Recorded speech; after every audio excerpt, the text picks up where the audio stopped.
Les conditions qui existaient à Corinthe et qui ont amené Paul à écrire « Je n'ai pu vous parler comme à des hommes spirituels, mais je vous ai parlé comme à des hommes charnels, comme à des petits-enfants. » 1 Corinthiens 3, 1. Ce qui n'aurait pas dû être, ont été expliqués dans l'introduction de sa première lettre, chapitre 1er et 2, et montrés nécessaires, parce qu'ils vivaient tellement sur la base de leur homme psychique naturel, et son seul remède a été Jésus-Christ. Et Jésus-Christ crucifié, 1 Corinthiens 2, 2. Oui, des croyants appelés saints, 1, 2, peuvent vivre dans la chair et peuvent même présenter des dons spirituels dans le domaine où ils sont appréciés et exploités de manière psychique. C'est ce qui doit nous rendre très sobres et très sérieux lorsque nous reconnaissons que ce qui est appelé le baptême du Saint-Esprit, avec les langues et les autres dons qui l'accompagnent, n'implique pas nécessairement la connaissance des choses essentielles dans la vie spirituelle.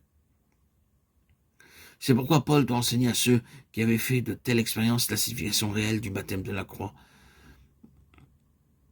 de la table du Seigneur, du corps de Christ et de l'esprit des fils. La révélation est quelque chose de plus que les dons ou les expériences. La manifestation des dons n'est pas une marque de maturité spirituelle, c'est souvent l'opposé. C'est ici qu'est le piège le plus subtil de Satan. L'erreur que l'on fait en considérant de tels dons comme une preuve de spiritualité profonde et réelle donne à l'ennemi la possibilité de conduire les enfants de Dieu les plus sincères dans une expérience fausse.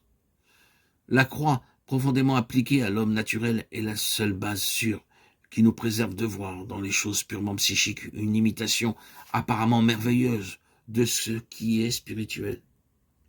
L'homme a toujours refusé de reconnaître et d'accepter le verdict de Dieu à son égard. C'est pourquoi il poursuit un chemin où il cherche à manifester une expression, une réalisation de lui-même. Dès le commencement, alors même que la voix de Dieu avait été si définitivement établie dans le sacrifice d'Abel, l'homme continue son propre chemin. Il cherche à construire un monde, à créer une civilisation et à continuer un royaume, à le constituer. Babel ou Babylone sera son nom. C'est l'expression et le monument de la puissance du pouvoir et de la gloire de l'homme. Faisons-nous un nom. Genèse 11, 4.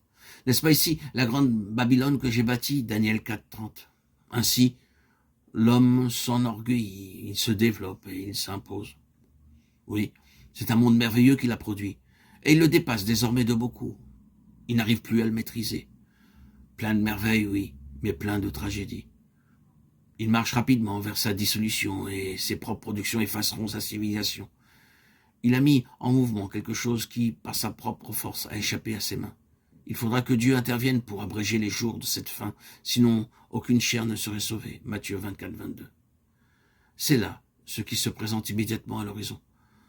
Combien nous pourrions écrire de choses à ce sujet, mais nous nous arrêtons. Ce ne sont que les insensés aveugles, les dupes de Satan, qui espèrent une utopie comme résultat naturel du cours actuel de ce monde présent.